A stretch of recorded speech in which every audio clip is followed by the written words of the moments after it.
Estamos revisando el concepto de educación en Paulo Freire. Paulo Freire nace en 1921 y muere en 1997. Es de origen brasileño, uno de los más influyentes educadores teóricos de la educación del siglo XX. Promueve una educación humanista que integre al individuo en su realidad nacional. Define la educación como un proceso destinado no a la domesticación, sino a la liberación del individuo a través del desarrollo de su conciencia crítica. Se revisa la pedagogía del oprimido como liberación.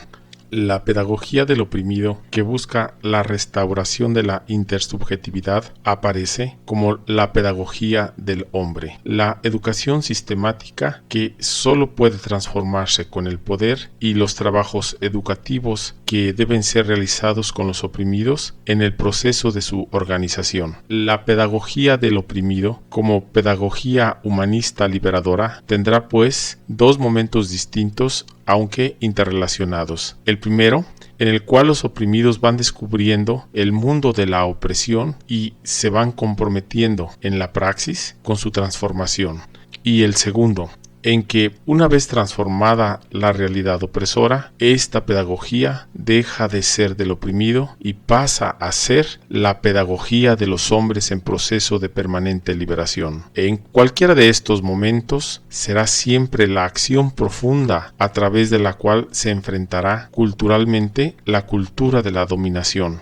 La situación de opresión, de violencia en que estos se conforman, en la cual realizan su existencia, los constituye en esta dualidad. Toda situación en que en las relaciones objetivas entre A y B, A explote a B, A obstaculice a B en su búsqueda de afirmación como persona, como sujeto, es opresora. Tal situación, al implicar la obstrucción de esta búsqueda, es en sí misma violenta. No existirían oprimidos si no existiera una relación de violencia que los conforme como violentados. En una situación objetiva de opresión, son los que oprimen quienes instauran la violencia, aquellos que explotan, los que no reconocen en los otros y no los oprimidos, los explotados, los que no son reconocidos como otro por quienes los oprimen. Quienes instauran el terror no son los débiles, no son aquellos que a él se encuentran sometidos, sino los violentos, quienes con su poder crean la situación concreta en la que se generan los abandonados de la vida, los desarrapados del mundo. Para los opresores, en la hipocresía de su falsa generosidad, son siempre los oprimidos a los que, obviamente, jamás dominan como tales, sino conforme se sitúen interna o externamente, denominan esa gente, o esa masa ciega y envidiosa, o salvajes, o nativos, o subversivos. Son siempre los oprimidos los que desaman, son siempre ellos los violentos, los bárbaros, los malvados, los feroces cuando reaccionan contra la violencia de los opresores. La opresión solo existe cuando se constituye como un acto prohibitivo al ser más de los hombres. Para los opresores, la persona humana son solo ellos, los otros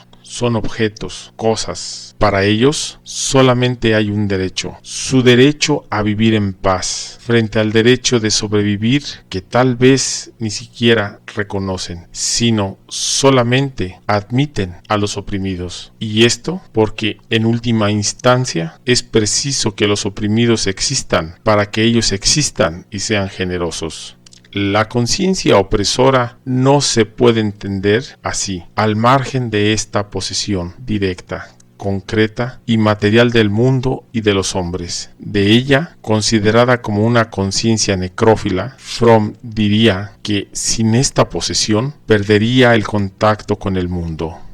De ahí que la conciencia opresora tienda a transformar en objeto de su dominio todo aquello que le es cercano: la tierra, los bienes, la producción, la creación de los hombres mismos, el tiempo en que se encuentran los hombres. Todo se reduce a objetos de su dominio.